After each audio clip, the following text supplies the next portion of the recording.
Ready or Not is a tactical first-person shooter built around one simple idea: slow down or fail. This is a game that doesn't care how good you think you are, it only cares how disciplined you actually are. I played Ready or Not on hard difficulty, and honestly, it was brutal, but in a good way.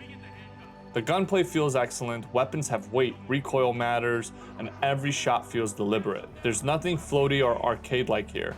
When you fire, it feels final. And here's the thing, even when you think you're moving slowly, you're probably still moving too fast. Hardcore mode punishes impatience. Peek a corner too aggressively, you're done. Enter a room assuming it's clear, restart the mission. The game consistently reminds you that speed is the enemy. One of the strongest parts about the experience is the loadout system. You're not just picking a gun, you're building a tool set for the situation.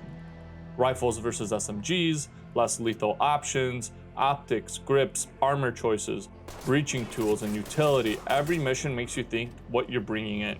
And different weapon choices generally change how you approach an encounter. It's not cosmetic, it's tactical.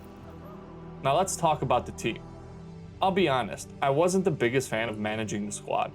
I completely understand the realism benefit, giving orders, positioning your team, clearing rooms together. It absolutely adds to the immersion. It makes you feel like you're actually running a SWAT operation instead of being a lone action hero. But at the same time, man, can it be stressful. There are moments where I genuinely thought, I can probably just solo this level and not deal with any of this. Not because it's a bad system, but because managing teammates adds another layer of pressure on top of already an unforgiving game. And sometimes that extra mental load for me made me want to leave them behind and move on alone.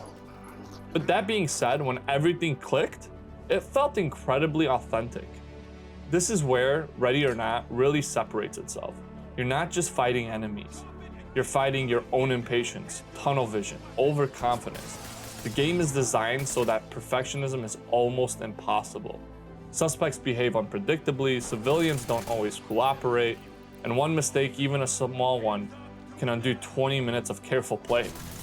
It's tense, methodical, and mentally exhausting in the best way possible.